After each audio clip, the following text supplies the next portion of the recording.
Hello दोस्तों, welcome to AJ Y अंकित। दोस्तों, आज के डेट में पढ़ाई कौन नहीं करता। पढ़ाई का महत्व तो पहले से ज़्यादा अब हो चुका है। आज के डेट में देखा जाए तो अपने इंडिया में 99% लड़के लड़कियां पढ़ाई कर रहे हैं। दोस्तों, पढ़ाई के साथ साथ इस बदलती दुनिया में लोगों का सोच भी बदलते जा रहा है। बेसिकली होता क्या है कि जब भी कोई भी लड़का 10 क्वालिफाई करता है, फिर 10+2 करता है, और वो क्या होता है कि अगर बाहर कहीं जाते हैं पढ़ाई करने के लिए, तो बाहर जाने के बाद उनके पास ऑप्शन जो भी होते हैं, इंजीनियरिंग करते हैं या सॉफ्टवेयर इंजीनियर या कुछ भी करें, या कई लोग बायो से जाकर के मतलब जो चीज़ का भी तैयारी करें। होता क्या है कि पढ़ाई इंसान तो करते जा रहा है, लेकिन लोगों का माइंडसेट बदलते जा रहा है। दोस्तों, आज का जो हमारा टॉपिक है, हम बात करने वाले हैं ज़्यादा पढ़े लिखे लोग। जी हाँ दोस्तों, स्पेशल मैं ज़्यादा पढ़े लिखे लोगों की बात कर रहा हूँ। मैं ऐसा नहीं है कि मैं कम पढ़े लिखे लोगों और ज़्यादा पढ़े लिखे लोगों को मैं कंपेयर कराऊँगा और मैं किसी की विपरीत में बात करूँगा, ऐसा बिल्कुल नहीं है दोस्तों। आज रियल लाइफ में हो क्या रहा है, मैं बस इस पे बात करने वाला हूँ, और लोगों को किस माध्यम से सही प्लेटफॉर्म को चुनना चाहिए, बस मैं एक गाइडलाइंस का काम कर रहा हूँ दोस्तों। तो दोस्तों, हो क्या रहा है, जब भी इंसान पढ़ाई कर रहा है तो बहुत सारे लोगों के मन में एक डाउट रह रहा है। पढ़ाई तो कर रहे हैं, सर्टिफिकेट ले रहे हैं, जब बात आ रही है जॉब की, तो जॉब के लिए दर दर कंपनियों के भाग रहे हैं, इधर इंटरव्यू उधर इंटरव्यू, यहाँ अप्लाई वहाँ अप्लाई। इंजीनियरिंग का सर्टिफिकेट लेते हुए भी लोग बेरोजगार हो जा रहे हैं दोस्तों, और जॉब के लिए यहाँ वहाँ दौड़ते रह जा रहे हैं। दोस्तों, जितने भी पढ़े लिखे लोग हैं जिनके पास अच्छी खासी डिग्रियां हैं, उनके मन में बस एक छोटी सी मिस्टेक बोलिए या गलती बोलिए या रॉन्ग थॉट बोलिए, जो चीज़ भी आप बोल सकते हैं बोलिए, उनके मन में एक छोटा सा थॉट आ जा रहा है, और वो बस ये सोच रहे हैं कि ये काम छोटा है, ये काम बड़ा है, ये काम मैं नहीं कर सकता हूँ, ये हमारे लायक नहीं है, ये दूसरों के लिए है, ये हमारे लिए काम नहीं है। दोस्तों, एक चीज़ मैं बताऊँ तो मैं स्पेशली बात कर रहा हूँ कि कोई भी काम हो, कोई भी बिजनेस हो या कोई भी वर्क हो, उसको लोग छोटा और बड़ा समझ रहे हैं, और यही सबसे बड़ी हमारी गलती हो रही है, यही सबसे बड़ी हमारी मिस्टेक हो रही है। दोस्तों, मैं आपको एक रियल स्टोरी बताऊंगा, जैसा कि लोगों के मन में क्या हो रहा है, और ये उनकी गलती नहीं है दोस्तों, क्योंकि उनके पास सर्टिफिकेट डिग्रियां ही ऐसी हैं कि वो सोच रहे हैं कि मैं ये बिजनेस नहीं कर सकता हूँ, ये बिजनेस बहुत छोटा है, ये मैं ये काम नहीं करूँगा, ये छोटों लोगों का काम है, ये हम लोग के लायक का काम नहीं है, हम लोग काफ़ी पढ़े लिखे हैं, हमारे पास इतना नॉलेज है, एक्सपीरियंस है, हम इस काम को नहीं कर सकते हैं। लेकिन दोस्तों, एक बात मैं बताऊँ, कोई भी काम छोटा नहीं होता है। छोटे काम को ही कर कर के हम लोग बड़ा बनाते हैं और हम खुद बड़ा बनते हैं। तो दोस्तों, आइए मैं एक आपको रियल स्टोरी सुनाने जा रहा हूँ, बहुत इंटरेस्टिंग है, आप ज़रूर सुनिएगा।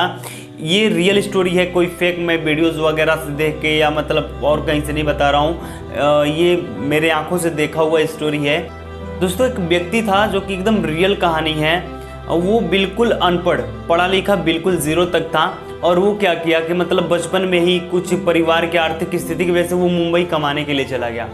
और फिर वो मुंबई कमाने जब गया तो वहाँ पे उसको काम क्या मिला, वो सब्जी बेचने का काम स्टार्ट कर दिया। वो भी खुद का नहीं, दूसरे की दुकान पे रह के डेली का, यानी रोज़ के 100 रुपये के हिसाब से, यानी एक दिन का उन्हें 100 रुपये मिलेगा, उनको शाम को या दोपहर से सब्जी का दुकान लगाना है और सेल करना है सब्जी को। तो दोस्तों, हुआ क्या कि वो बंदा वहाँ पे काम करने लगा, धीरे धीरे काम करते करते वहाँ से कुछ पैसा इकट्ठा किया कमा करके, और कुछ इधर उधर से व्यवस्था करके, और फुटपाथ के साइड में ही उन्होंने अपना एक छोटा सा सब्जी का व्यापार खोला।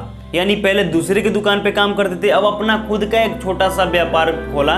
उसके बाद से खुद अपना सब्जी बेचने लगे। धीरे धीरे बेचते बेचते कुछ पैसा अर्निंग हुआ, तो वो क्या किए कि एक ठेला बनवा लिए सब्जी का। अब वो ठेले से लगे घूम घूम के बेचने, फिर वो ठेले से बेचते बेचते कुछ अर्निंग फिर बढ़ने लगी, और अर्निंग करते करते उन्होंने फुटपाथ के साइड में अपना एक बड़ा सब्जी का व्यापार कर दिया, दुकान खोल दिया, और उनका दुकान बहुत अच्छा खासा चलने लगा। अब कुछ महीनों बाद उनका दुकान जब ग्रोथ होने लगा, तो वहाँ पे जो व्यक्ति दूसरों की दुकान पे 100 रुपये महीने पे रह के काम करता था, वो अपने दुकान पे 2 लोगों को 100 रुपये पर डे पे रख लिया, और वो क्या क्या काम कराना स्टार्ट कर दिया।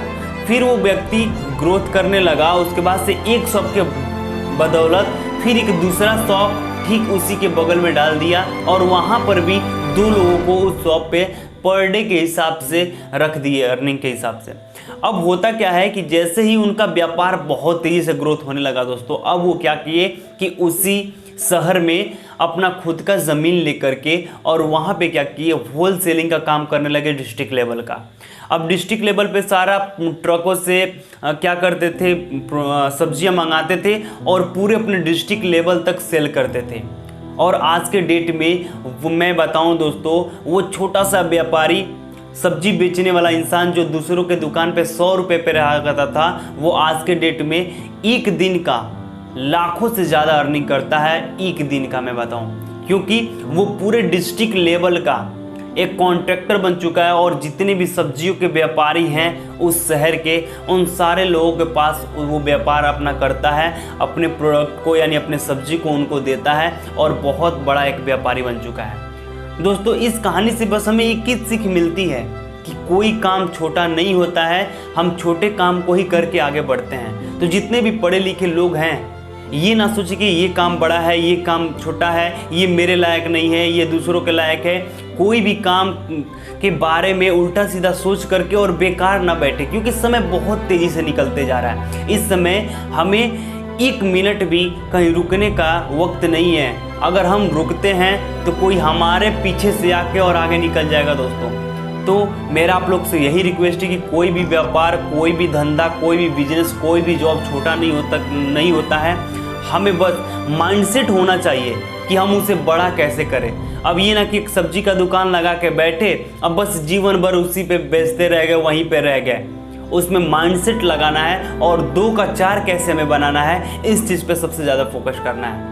और दोस्तों ऑनलाइन भी बहुत सारे ऐसे वर्क हैं जो कि अपने घर पे रह के कर सकते हैं आप, वो भी बस बिल्कुल दिमाग लगा करके। अगर ऑनलाइन भी कोई आप वर्क करना चाहते हैं तो मैं उस पर बहुत सारा वीडियो आपको बनाया हूँ और मैं खुद का अपना एक कोर्स प्रोवाइडेड करने जा रहा हूं, जो कि कोर्स के माध्यम से मैं आपको लाइव कोचिंग यानी मार्केटिंग भी सिखाऊंगा और कुछ डिजिटल मार्केटिंग कोर्स भी ला रहा हूं, जो कि आप लोग के बीच बहुत जल्दी देखने को मिलेगा। तो दोस्तों बने रहिए हमारे वीडियो के साथ, ऐसे ही प्यार बढ़ाते जाइए। मेरे चैनल को सब्सक्राइब कर दीजिएगा और लाइक का बटन दबा दीजिएगा। तो मिलते हैं हमारे नेक्स्ट वीडियो में दोस्तों, तब तक के लिए धन्यवाद।